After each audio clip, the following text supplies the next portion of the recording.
Magandang araw mga ka-easy, magandang araw mga ka-Metamax. For today's video, tuturuan ko po kayo kung paano mag-withdraw sa Metamax gamit ang CoinPH. First po ay pumunta po tayo sa ating CoinPH and then click po natin sa itaas ang QR and then click po yung My Code and then click Receive and then click po natin yung Deposit Crypto at i-search po natin sa search bar ang Tron. Yan.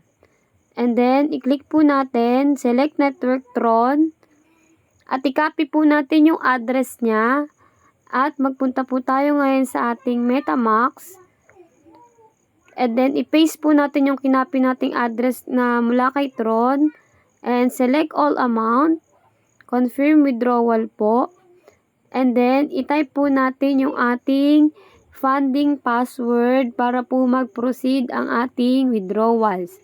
And click confirm po. Ayan. At makikita nyo po dyan ay 0 na ang currently balance natin. At i-check po natin kung ayan, nagpa-process na po ang ating withdrawal. Maghintay po tayo ng 2 days dito. And after 2 days na nga po, i-check po natin kung nag-completed na po ang ating withdraw.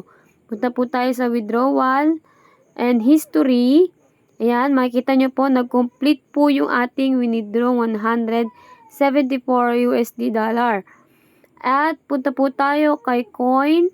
I-check po natin ulit kung talagang pumasok na po yung ating withdraw from Metamax.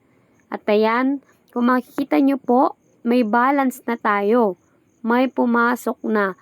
Ngayon ay ipapalit po natin yan into peso kasi crypto pa po yan. Kumbaga hindi pa po yan peso.